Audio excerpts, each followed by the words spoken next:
මොන වෙලාවකවත් මේක කරන වැඩේ නවත්තන්න බැරිද? බෑ. මහ පොළොවට හදන්න බැරි වුණු මැණික් වල වැරදි බාබු මාමලා හදනවා කියලා කිව්වොත් හරි. අපොට කාඩ පොඩක් තිබුණොත් පස්මරාට නගිනවා. පස්මරාට දෙනවා නේද? අන්න ඒක බොහොම වැදගත්. කොට්ටු පුළුවන්. ඩාකොට්ටු. රතු ඉතින් අද වීඩියෝ එකෙන් අපි පොළොවටත් හදන්න බැරි වුණ මැණික් වල අඩුපාඩු හදලා බොහොම ලස්සන මැණික් බවට පත් කරන ලංකාවටම ආවිනික වෙච්ච මේ ක්‍රමය පිළිබඳවත් මේකෙන් මැණික් වල මොන වගේ අඩුපාඩුද හදන්න පුළුවන් පිළිබඳවත් හැම දෙයක්ම අද මේ වීඩියෝ එකෙන් අපි කතා කරමු.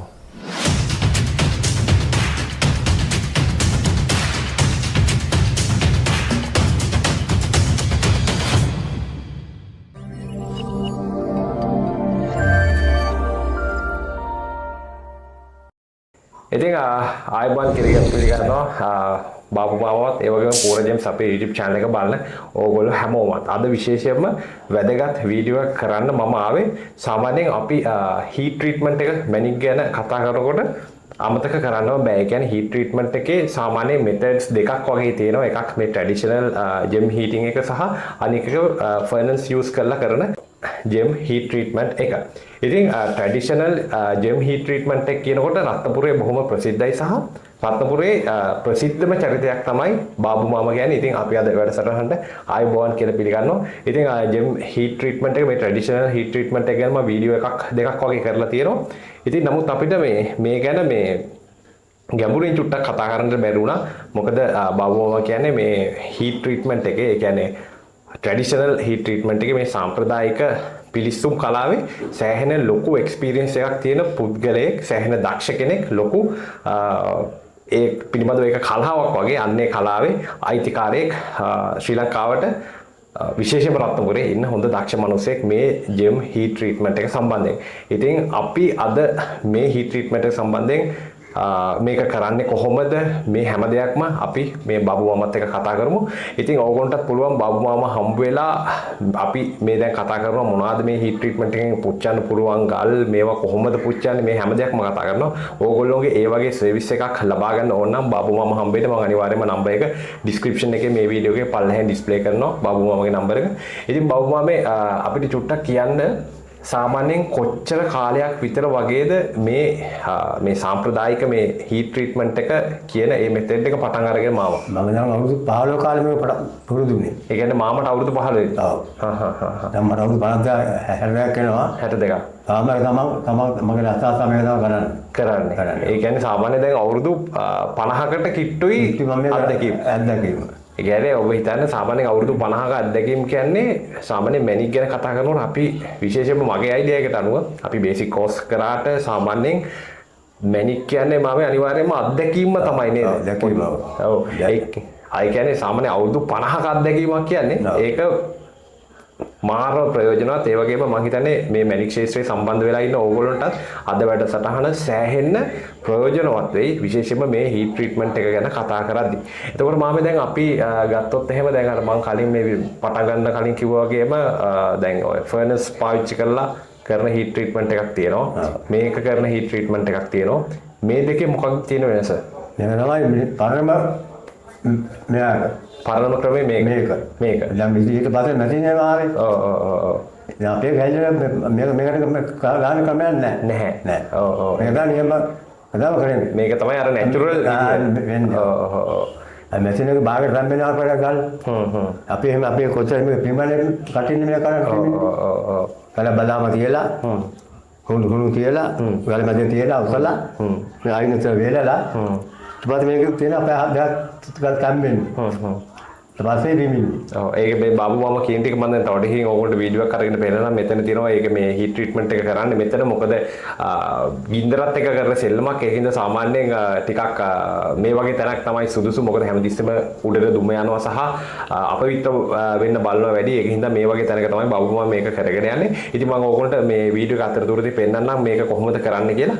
ඉතින් චුට්ටක් වැඳලා ඉන්න කියලා ඕගොල්ලෝගේ ඉල්ලනවා. සාමාන්‍ය මාමේ එතකොට දැන් මේ traditional මේ අපේ ওই සාම්ප්‍රදායික ක්‍රමේ ඉස්සෙල්ලම ලංකාවේ වගේද හොයාගත්ත සාමාන්‍ය කියනවනේ අර මේ තායිලන්තේ හොයාගත්ත කියලා ලංකාවේ හොයාගත්තා.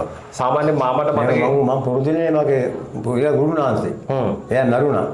මම මේක පුරුදුනේ සෑහෙන මිනිහන් දරුණාම මේක පුරුදුනේ රස්සාව. ඔව්. එහෙද? අවුරුදු පාරවල් පටන් ගත්තේ පුරුදුනේ. එයා ගාඩිය පුරුදුනේ. ඊට පස්සේ මම එයා බැලුවා මම තනියෙන් ඊට පස්සේ මගේ මම වැඩේ මම පස්සේ මම තනියෙන් ගේම ගන්න පටන් ගත්තා. මේ නරුණා. එයාගේ නම මොකද්ද මාමේ? කාසින් නාන කෙනෙක්. කවුද? කාසින් නාන කෙනෙක්. කාසින්. නරුණා. කෙනෙක්. මේ මල්පාරින් රත්නපුරේ. ඔව්. ඒතකොට එයාගෙන් තමයි මේක ඉගෙන ගත්තේ. ඒක ඉගෙනගෙන අද වෙනකොට සාමාන්‍යයෙන් අවුරුදු 50කට කිට්ටු අත්දැකීමක් මාම සතු තියෙනවා. තියෙනවා. ඔව් මම දැකීමක් තියෙනවා මට. ගලක් ගත්ත බැලුවා ගියාගේ මේකට මෙච්චර ගන්න ඕනි. මේකට සම්බන්ධ ඕනි කියලා. ඔව් අන්න ඒක බොහොම වැදගත්. ඒ කියන්නේ මේ අන්න ඒක තමයි අත්දැකීමත් එක්ක එන දැනුම කියන්නේ. ඒ කියන්නේ මාමට ගල අතර ගත්තාම කියන්න පුළුවන් මේ ගාල මෙන්න මෙච්චර වෙලා හීට් කළොත් පිච්චුවොත් ඇති කියන එක. ඊයේ පෑපාක් ගෙව්වා. නියම ගල්ලේ කාවා. ඊ මොකද්ද මම කරපු වැඩි? ඩා කොට්ටුවක් ගෙව්වේ. ඩා කොට්ටුව. පෑ තුනක් පොරොන් තිබ්බා. පෑ පහක් ඔක්කොම පැටක් ගියා.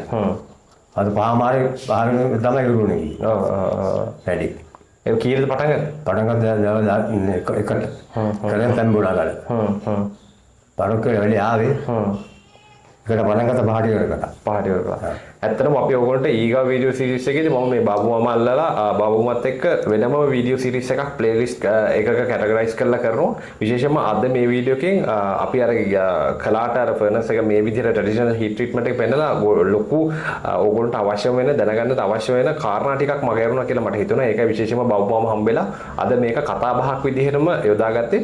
ඊගා වීඩියෝ එකෙන් මම කොහොමද මේ බාබු මාමා මේ හීට් ට්‍රීට්මන්ට් කරලා ඒ ගලක් හරි ගස්සන්නේ කියන එක පිළිබඳව වෙනමම මම වීඩියෝ එකක් කරනවා. ඉතින් අපි දැන් චුට්ටක් බාබු මගෙන් අහලා බලමු මොනවද බාබු මම සාමාන්‍යයෙන් දැන් මේ ට්‍රැඩිෂනල් හීට් ට්‍රීට්මන්ට් එකේදී හරි ගස්සන්න පුළුවන් ගල්. ඩාක් කොට්ටු පුළුවන්. ඩාක් කොට්ටු. රතු දම්වන ගල. යාගුම් පුළුවන්. යාගුම්. පචතෝර. පචතෝර පුළුවන්. ගෙවුරු කාට යවන්න පුළුවන්. ගෙවුරු කාට යවන්න පුළුවන්. දුමේ කාට දුම කාට යනවා. දුම කාට යවලා දාන්න මැෂින් නිල්ලෙන්නේ. ඒ කියන්නේ දැන් ඒක ඇවිල්ලා මෙහෙම කිව්වොත් එහෙම මහ පොළොවට හදන්න බැරි වුණු මැණික් වල වැරදි බාබු මාමලා හදනවා කියලා කිව්වොත් හරි. හරි. ඒ කියන්නේ ඩාක් කොට්ටු කියන්නේ කළු ඔට්ටුව. ඔය අල්ලුවම් පාද ගාලා පේනවනේ. ඔව් ඔව්. මේක මෙතන ගාලා කියන ටයිම් එක ගියයි. මේක පැය 3-4ක් පහ ගාන වල 10 15 ගාන වල 20 ගාන වල තියෙනවා. ඔව්. කළුම ගාලා පැය 10 15ක් ගන්න වෙනවා. පැය 15ක් ගහනවා. ගෝල ඉන්නවනේ. එතකොට මාමේ අර මේ පර්පල් එක ගැන චුට්ටක් කතා කරමු. පර්පල් එක මම බැලුවාම මෙච්චර පර්පල් එක ගන්න දෙයක් නැහැ. පැය භාගයෙන් පැය ඇති. ඔව් පර්පල් එක. පර්පල් එක. සාමාන්‍යයෙන් ඒතකොට පර්පල් එක කියන්නේ ඔය රතුයි දෙකම තියෙනවා. දමුයි රතුයි දෙකම තියෙනවා. එතකොට ඒකේ අයින් කරන්නේ නිල් ගතිය. නිල් ගතිය අයින් කළා ඒක රතට හදනවා. රතට එනවා. එතකොට ඒක ඇතුලේ ගෙවුඩ හරි මොනවා හරි මොකුත් තියෙන්න ඕනේ නැහැ. ඒ කියන්නේ ඕනි පර්පල් එකක් එහෙම පුළුවන්. ඕනිම පර්පල් එකක් පුළුවන්. එතකොට ඒක රූබි එකට යන්නේ. ඔව් ගෙවුරු තුම ගෙවුරු පොඩක් කොහොමද බලනවා. දැන් වල ගාලේ පෙරක් ගාලා තියෙනවා මේ අපට කාඩ පොඩක් තිබුණොත් පස් පරක් නගිනවා. පද්දනාගේ දෙනවා නේද?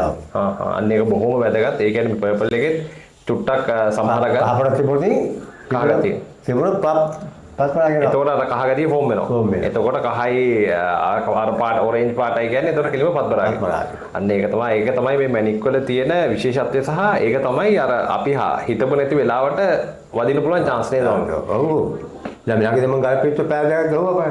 දැන් කහගෙම කාපුවම වුණා. පස්පරකට ආවේ. එතකොට පද්මරාගයට ආවේ. ඔව්. එතකොට ඉතින් පද්මරාගයක් කියන්නේ ඒක ලේසි පහසු මෙලකට යන එක. ඒක අපට අවුවේ කාපාර වැඩි වෙනවනේ. වැඩි වෙනවා. ඔව්. අන්න මම දැන් අවුවේ තියෙන ඒ කියන්නේ මේ මැණික් අවුවේ තියන්නේ ඇයි මේ පිළිබඳ වෙනම වීඩියෝ එකක් කළා අන්තිමට කරපු වීඩියෝ එක ඔයගොල්ලෝ බලන්න බැලුව නැත්නම් බොහොම වටිනා අදහසක් මේ මාමා කිව්වේ. ඒ කියන්නේ සමහර විශේෂ ඔය පුෂ්පරාග ඔය එක්ස්රේ ගහපුවා අවුවේ තියන්නේ. ඔව්. ආපෝපෙන්. ඔව්. සමහර ඒවා අර එක්ස්රේ එහෙම ගහලා තියෙනවා නම් පාට බහිනවා. අනිවාර්යයෙන්ම මම හිතන්නේ ගොඩක් වැදගත් කතා බහක් අපි තව චුට්ටක් බබුවමත් එක්ක මේ ගැන කතා කරමු. එතකොට මට චුට්ටක් කියන්න හරියටම දැන් පර්පල් එක මොකවත් තියෙන්න ඕනේ නැහැ. පර්පල් එක මමට පුළුවන් පුච්චලා ඒක රූබි එකට ගන්න. එතකොට දම් ගතිය නිල් ගතිය යනවා. ඕනිම ගලක ඒ ගතිය යනවා. ඒ කියන්නේ අඩු වැඩි වශයෙන්ද සමහර ගල් වල හොඳටම යනවා. ගල බැලුවම කියන්නේ මේ පෑ දෙකක් ගහන්න ඕනේ කියලා. මේ පෑ දෙක ගාම ඔක්කොම පිච්චලා යනවා. ඔව්. දැන් හිටින්නේ නැහැ. ඔව්. එතකොට පහර කොට තිබුණේ නගිනවා. යනවා. කහ පාට තිබුණා. එතකොට ජාගුන් එකට මේ පොඩ බිබල ගන්න තියෙන්නේ. ජාගුන් එක. කටෙන් බඩ ගන්න තියෙන්නේ. ඒකට බදාම මුක් දාන්නේ නැහැ. හරි සුදු වෙනවනේ. ඔව්. බාගන්න ගන්නේ. ඔව්. එතකොට පච්චතෝර පච්චේ පාන් ගන්න වෙනවා. පවන් ගන්න. ඒ කියන්නේ බදාම කියලා පවන් මේ රබ්බරේ පවන් ගන්නවා. ඔව් ඉතින් ඕගොල්ලන්ට පේනවා ඇති ඒක කිව්වට මේ සාම්ප්‍රදායික මේ පුච්චන කලාවේ සෑහෙන දේවල් තියෙනවා. අන්න ඒක ටුට්ටක් කියමුම පවන් ගහනවා මොනවද ඒ කියන්නේ? ඒක පච්චල පවන් ගන්න කියන්නේ. පච්චර පවන් ගහනවා. අනික ඒවට සාමාන්‍ය කටින් බිමින්නවා. ඒ කියන්නේ අරකට ලොකු හීට් එකක් ඕනේ නැති හින්දාද එහෙම කරන්නේ? ඒකට ඔච්චර වීක් ඕනේ නැහැ. ඒක පවන් ගහලා තමයි ඒක පිම්බල් ගෙවුර මත වෙනවා. පච්ච බිමින් නැහැ. පිවින්නේ නැහැ. පිම්බල් ගෙවුර මත වෙනවා. එතකොට මම අහලා තියෙනවා සාමාන්‍යයෙන් ගොඩක් ගල් වලට මේ ක්‍රමයේ පාවිච්චි කරපුවාම ෆර්නස් පැත්තට යන්නේ නැතුව ওই ක්‍රමයේ පාවිච්චි කරපුවාම සර්ටිෆිකේට් එක එන්නේ නැචරල් කියලා. එනවා. ඒ නැචරල් කියලා වෙන්නේ. හීට් කළත් බොහෝ දුරට එන්නේ. එන හීට් එනවා. ඔව්. එලක ලොකුට හීට් එනවා නැත්නම් මෙතන වැටෙනවා. නැචරල් කියලා වැටෙනවා. ඒ වගේම මම දැකලා තියෙනවා මේ විශේෂයෙන්ම ගොඩාක් ටූරිස්ට්ලා ෆොරිනර්ස් සහ මට මතක විදිහට GI එකේ කට්ටියත් බාබු මාමත් එක්ක කරපු ලස්සන වීඩියෝ එකක් තියෙනවා. ඉතින් මම හිතන්නේ GI කියන්නේ ලෝකේ තියෙන ලොකුම ජෙමොලොජිකල් ඉන්ස්ටිටියුට් එක කියලා කිව්වොත් මම හරි. ඉතින් ඒ මිනිස්සුන්ට සෑහෙන මේ හීට් ට්‍රීට්මන්ට් එක වටිනවා. මොකද විශේෂයෙන්ම මේක ලංකාවේ මිනිස්සු මේ මැනික් ව්‍යාපාරය පටන් ගත්තේ මේ මැනික් පිළිබඳව පරීක්ෂණ කර පටන් ගත්තේ අද ඊයේ මේ සාමාන්‍යයෙන් අවුරුදු 4-5000කට ඊටත් කලින් ඇති. මොකද මේ රටේ කවදාවත් මැනික් වලින් අඩුවක් උනේ නැහැ. ඉවර වෙන්න මේ රටේ තියෙන පින්වන්තකම වලට මැනික් වල ඉවරයක් නම් උනේ නැහැ. මැනික් නිරන්තරයෙන්ම ලැබුණා. ඉතින් ඒ වගේම ඒ කලාවට මේ මැනික් කියන ව්‍යාපාරයට මේ වගේ දක්ෂ මිනිසුන් සෑහෙන අරුතක් එක්කලා කියලා අනිවාර්යයෙන්ම ඒක ජීවමාන සාක්ෂියක් තමයි මේ බාබු මාමා කියන්නේ. ඉතින් ඒත් එක්කම බාබු මාමේ අපිට චුට්ටක් කියන්නකෝ දැන් මොකක්ද මොන වගේ කාලයක්ද තීරණය කරන්නේ සහ ඒක කොහොමද මාමට හිතෙන්නේ කියන්නේ මේ ගලට මේක ඇති මේ ගලට මේක ඇති කියලා. ඒක මට දැනීම තියෙනවානේ පොඩ්ඩක්. දැනීම තියෙනවා වරක කරලා බැලුවා ගියාගේ මට මේක මෙච්චර දෙයක් ගහන්න ඕනේ. මේකට මදි කියලා මේ ගාල් මදි මේකට මෙච්චර ගහන්න ඕනේ. ඊළඟ දැනීම දැන් ගල කියන්න ඕනේ. අත්දැකීමෙන්. ඔව්. ගල බලන කියාගෙන මේකට මෙච්චර ගහන්න ඕනේ. ඔව්. දැන් පැයක් ගහනවා මේකට පැය දෙකක් ඇති. මේකට පැය ඇති. මෙයා දැන් ගලුක් තියෙනවා. එහෙම තමයි. ඔව්. එතකොට ඉස්සර දැන් ඔය වගේ ගල් කරද්දී සාමාන්‍යයෙන් ඔය ඉගෙන ගන්නම කාලේ ගල් වැරදිලා වැඩියෙන් පිච්චලා එහෙම වෙලා නැති නෑ අර ගල්මින් කියන්නේ කියනවනේ නේද? ගුරුනාථ කියන්නේ. අපි ඉතින් ගහනවා. එයා තමයි කියන්නේ. දැන් මගේ ගෝලෙක් කෙනෙක් මෙයා තමයි ටයිම් එකේ මෙයා තමයි පිපින්නේ. අර එදා මං එනකොට එයාට කියනවා. එතකොට මේ මම ඔය ගොඩක් කට්ටිය දැන් අහන දෙයක් තමයි මේකට මොකක් හරි ඉලෙක්ට්‍රොනික ෆෑන් එකක් හයි කරගන්න පුළුවන්. මොකක්ද අන්න එක දෙන්න තියෙන ඒක මම අප දන්නේ නැහැ. ඒක හරියන්නේ නැහැ. ඒක හරියන්නේ නැහැ. හරියන්නේ නැහැ මේක තමයි ක්‍රමය. මේක තමයි ක්‍රමය. නේද ගන්න ක්‍රමයක් නැහැ. නැහැ. දැන් මේකට මේ ෆෑන් එකක් හයි කළත් ඒක අර මාමලගේ අවබෝධයෙන් පිට යනවා. පිට යනවා. හරියන්නේ නැහැ. හරියන්නේ නැහැ. බෑන්න කයි මේ හයි ගන්න බෑනේ. ඇත්තටම මම හිතන්නේ ගොඩක් කට්ටිය දෙතුන් දෙනෙක් විතර වගේ ඔය කමෙන්ට් එක කරලා තිබුණා. ඉතින් ඒකට උත්තරයක් තමයි මේ මාමා දුන්නේ. ඉතින් සමහරක් වෙලාවට ඔය GI එකේ කට්ටියට නැති ප්‍රශ්න GRS කට්ටියට නැති ප්‍රශ්න අපේ කට්ටියට දිනවා සමහර කට්ටියට. ඉතින් අන්න ඒකට පිළිතුරක් දුන්නේ. මොකද ඒක ඇවිල්ලා අර මේක ඇවිල්ලා අපි තනිකරම මිනිස්සයා පාවිච්චි කරලා මිනිස්සයාගේ මනස පාවිච්චි කරලා ඒ අනුව කරන වැඩක්නේ. ඒකට කෘත්‍රිම එක ආවොත් පොඩ්ඩක් ප්‍රශ්න වෙන්න බලනවා. දැන් බෑරලෙන්නේ මම ගානේ කරන්නේ. ඔව් ඒක තමයි. මේක රහසයිනේ මේ වැඩේ බලන්න. ඔව් ඒ කියන්නේ සෑහෙන ෆොරිනර්ස් කට්ටියක් ආවොත් රත්නපුරේට අනිවාර්යෙන් බාබු මාමා හොයාගෙන එනවා මෙතන. අනිවාර්යෙන්ම බාබු මාමා හම්බ වෙලා කතා බහ කරලා මේ එක්ස්පීරියන්ස් එක ගන්න සහ ඒගොල්ලෝ මොනවා හරි බයි කරපු ස්ටෝන්ස් තියෙනවා නම් මාමට කියලා පුච්ච ගන්නට මැලි වෙන්නේ නැහැ. මොකද ඒ තරම් හොඳ නමක් තියාගෙන ඉන්නවා මේ ශේෂ්ත්‍රයේදී බාබු මාමා. එතකොට මාමේ මේකේ මේ ගෙවුඩ හීට් කරන්න පුළුවන්ද? මේ ගෙවුඩ බෑ. ගෙවුඩ හීට් කරන්න බෑ. ඒ කියන්නේ මේ හීට් එක යන්නේ දුම්ගල දුම කාට යනවා දුමේ කහට ගතිය යනවා ඊට පස්සේ දාන්න මෙතන සුදුනා ඉලක්ක පාරක් දාලා ගන්නවා මාත් දෙකක් තුනක් දාන්න වෙනවා ඊළඟට ඔව් එතකොට මේකේ මේ කියන්නේ ගෙවුඩ හීට් ට්‍රීට් කරන්න බැරි ප්‍රශ්නේ මදි හින්දාද නෑ ගෙවුඩ අපිට දාන්න බෑ නේද දුම්ගල් මුකුත් බෑ අර කිව්ව පච්චතෝර ජාගුන් එතකොට ඔට්ටුව පර්පල් එක පර්පල් එක කියන්නේ දම් ගලේ දම් පාට යවලා රතු ෆෝම් වෙනවා. මම මේ නිකන් අපි නිකන් අදහසක් දුන්නොත් මේ බලන කට්ටියට මොකද අපේ මැනික් සම්බන්ධයෙන් සහ ඔය ගොඩක් කට්ටිය අපේ channel එක බලනවා. ඉතින් එතෙන්දී මේකට මේ දැන් මම හම්බ වෙලා ඇවිල්ලා මේකෙන් මොකක් හරි ට්‍රීට්මන්ට් එකක් කරගන්න තියෙනවා නම් මේ සාම්ප්‍රදායික ක්‍රමයට සාමාන්‍යයෙන් ඒවේ මිල ගණන් කොහොම වගේද මම ආයි කරන්නේ? ගල් වලටද? ඔව්. ඉතින් ගල් බල ටයිම් එක තමයි කියන්නේ. අන්න හරි. ඒ කියන්නේ විශේෂයෙන්ම ගල බලලා සාමාන්‍ය පැය 2 4 5 6 8ද ඒ අනුව තමයි මිලක් තීරණය කරන්නේ. සාමාන්‍ය පැය 2ක 3ක ගලක් වගේ නම් 3-4ක් යනවා. 3-4ක් යනවා. ඒ අනුව අර බලලා අර ගල හොඳට සැටිස් වෙන්න ආවොත් එයා වෙනම මාමලට සලකනවා. ඔව් ඒ කියන්නේ ගලේ ගොඩක් හොඳටම වැඩි වෙලා තිබුණා මිනිහට හෙන සතුරුනොත් ඔය කිව්ව ගහන්න අමතරව මාමලට හොඳින් සලකන්නට මිනිස්සු අමතක කරන්නේ නැහැ බව. නෑ නේද? වැඩිපුර 5000 දීලා යනවා. 10 දීලා යනවා. එතකොට මාමේ දැන් අපි කතා කළොත් ඒ කියන්නේ දැන් තායිලන්ත කාර්යය කියනවනේ මේ ඒගොල්ලෝ කියලා ඉස්සෙල්ලම මේ හීට් ට්‍රීට්මන්ට් එක පටන් ගත්තේ. එතකොට මෙහි මේකයි අතර මොකක්ද තියෙන සම්බන්ධය? මේ කිව්වේ ඒ කියන්නේ දැන් අපේ දැන් මෙහි ට්‍රැඩිෂනල් ඔය විදිහේ කරනවනේ. එතකොට එහෙම බලපුවම තායිලන්ත කාර්යය නෙමෙයිනේ අපේ කට්ටියනේ මේක ඉස්සෙල්ලම හොයාගෙන තියෙන්නේ. එතකොට අපේ එයා නෙමෙයි අපේ කට්ටිය. අපේ අයගෙන් මේ විදිහ අරගෙන ඒගොල්ලෝ ෆර්නස් එක හදනවා. ඒක පළක්කෝ අපේ මේ කොට වගේ ඕනේ සූත් මම පිළිද මෙයා ගන්න පළක්කෝ. එහෙම තමයි වෙලා තියෙන්නේ. අපේ මූලික දේවල් අරන් ගිහලා ඒගොල්ලෝ වැඩි ජීවන කළා. මෙයා ගන්නවා. ඉතින් ඇත්තටම අපේ රටේ ගොඩක් තැන්වල ගොඩක් විදිහට උනේ මේකයි මැනික් ව්‍යාපාරිනුත් විශේෂයෙන්ම සෑහෙන ලොකු ලාභයක් උපයන්නේ විදේශිකයන් මට හිතෙන විදිහට. මොකද සාමාන්‍යයෙන් අපෙන් ගන්න ගල මොන හරි ඔක්ෂන් එකක් හරි ලොකු ජේම් ෂෝ එකක හරි. ඉතින් ඇත්තටම මම හිතන්නේ රත්නපුරේ මැනික් වලින් මුළු ලෝකයක් ජීවත් වෙනවා කියලා කිව්වොත් හරි නේද? ඔව් ඒක තමයි කියන්නේ. මුළු ලෝකයක් ජීවත් වෙනවා. එතන මම මැනික් වලින් ඔක්කොම ජීවත් වෙන්නේ. ඔව් ඇත්තෙන්ම මුළු ලෝකයක් ජීවත් කරන නගරයක් තමයි රත්නපුර. නමුත් රත්නපුරට ඒ හැටි දෙයක් නම් වෙලා කියලා පේන්නේ නැහැ. මොකද ඇත්තටම ෆොරිනර්ස්ලා එනවා සෑහෙන අඩුයි නේද? ඒ කියන්නේ මැනික් උපන්න රටට මැනික් උපන්න මේ අපේ නගරෙට ෆොරිනර්ස්ලා එනවා, මේ විදේශිකයන් එනවා සහ මෙතෙන්ට තියෙන අවධානය ලැබිලා තියෙන අවධානය සෑහෙන අඩුයි කියලා මම විශ්වාස කරනවා. ඒ අතින් සෑහෙන මේ අසාධාරණයක් රත්නපුරට වෙලා කියලා හිතෙනවා. ඉතින් හරි දුකයි ඒකට. ඉතින් මම හිතන්නේ අපි අද මේ ගැන ටිකක් ලොකුවට කතා කළා කියලා මම විශ්වාස කරනවා. ඒත් එක්කම මේ මෙතන දාලා තියෙනවා මේ බාබු මාමා වැඩ කරන එක. ඉතින් අපි තව දවස් දෙක තුනකින් වගේ බාබු මාමට ඒ ස්ටෝන් එකක් වැඩ කරන්නට තියෙනවා. ඉතින් එතෙන්දී මම බාබු මාමත් එක්ක වෙවිලා ඒක කරන්නේ කොහොමද මුලින් ඉඳලා ඕගොල්ලන්ට පෙන්නන්නම්. විශේෂයෙන්ම බාබු මාමා මේක බොහොම ලස්සනට හරි විදිහට කරනවා 100%. ඉතින් ඒක මම වෙනම වීඩියෝ එකකින් පෙන්නන්නම්. ඉතින් මෙතනට අපි දැන් ගිහින් පොඩ්ඩක් බවුවමගෙන් අහලා බලමු මෙතන මොකක්ද වෙන්නේ මේවා කොහොමද වැඩ කරන්න කියලා. මොකද ගලක් වැඩ කරද්දි මේ දේවල් පෙන්වන්න බෑ. ඒක හෙන මානසික එක විදිහට තියාගෙන කරන්න ඕනේ වැඩක්. නැත්නම් ඒක ගල් පුච්චන්න ආව කෙනාටත් කරන අසාධාරණයක් නිසා. ඒ හින්දා ඊට කලින් අපි මෙතන චුට්ටක් බලමු මොකද වෙන්නේ කියලා. ওই විදිහට තමයි පිමිනේ නේද? එතකොට අපිට කියන්නේ මේව තමයි මේ පොල්කටු අඟුරු නේද? මේක පොල් කටු අඟුරු. ඊට පස්සේ මේක කොහොමද මාමේ කරන්නේ නිකන් විදිහ කිව්වොත් අපිට ඉස්සෙල්ලා අර මැදින් තියන්න ඕනේ. මේ දෙන හුණු. ඔව්. බදාම තියලා ඔතලා ගල මැදින් තියලා අපි පිමින්නේ. ඔව් මැදින් තියනවා නේද? ඔව්. මේක තමයි ඔතන්නේ. ඕකෙන්ම. ඒ හුණු තියලා ඔතලා වැහෙන්නම දානවා. ඔව් දාලා මැදින් ගල තියලා අපි පිමින්නේ. තියනවා. එතකොට ගින්දරක් දාලා මේකෙන්. ඔව්.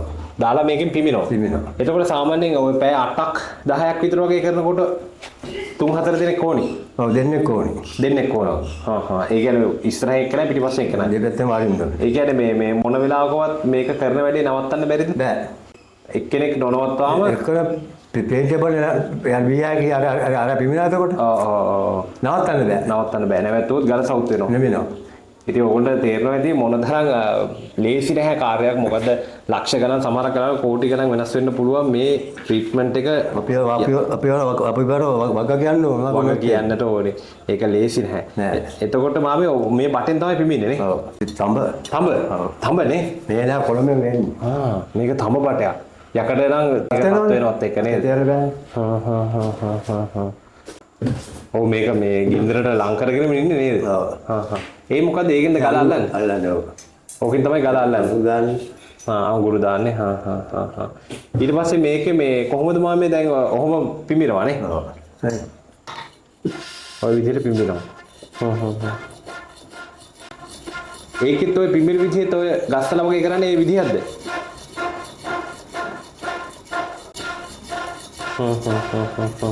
ඔය විදිහට නොනවත්තා පැය පිමින් ඕනේ. 5-6ක් ඉතින් සමහරක් ඒවා ගොඩක් එළි වෙනකම් මොකෙත් කරන්නේව තියෙනවද? ඔව් දෙනවා පෑ දාගෙන එළිය වෙනවනේ.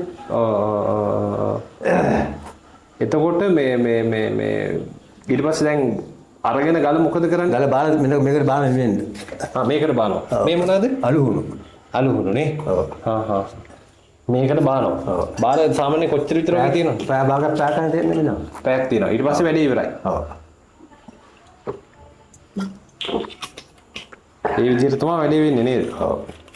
ඉතින් බබුවාට අපි දැන් චුට්ට සමුදිනට යන්නේ. ඉතින් බබුවාට ආය මේ ගලක් වැඩ කරන්න ආවම බබුවම කිව්ව මට කතා කරලා එන්න කියලා අපි චුට්ටක් මේක පුච්චන හැටි ඕගොන්ට හිතට සැටිස්ෆයිඩ් විදිහටම කරලා පෙන්නන්න. ඉතින් මම නැවත තවක් කියනවා බබුවාමගේ නම්බර එක කෙලිම බබුවාමගේ නම්බර එක මම ඩිස්ක්‍රිප්ෂන් එකේ දාලා තියෙනවා මේ වීඩියෝ එකේ. ඕගොන්ට මේ සම්බන්ධයෙන් අර මම කිව්වා වගේ ජාගුන් ඒ වගේම පච්චතෝර සර්කන් කියලා අපි කියනවා. ඒ වගේම ඔය පර්පල් සෆයර් මෙන්න මේවා ට්‍රීට් කරගන්නට පුළුවන් කළු ඔට්ටු විශේෂයෙන්ම නේද? කළු ඔට්ටු මේ දේවල් ට්‍රීට් කරගන්නට පුළුවන් බබුවම හම්බුනොත්. ඉතින් නම්බර එක මම පල්ලෙහා මේ වීඩියෝ එකේ ඩිස්ක්‍රිප්ෂන් එකේ දාලා තියෙනවා. එහෙනම් බබුවාමේ අපි කියන බොහොම ස්තුතියි. හරි.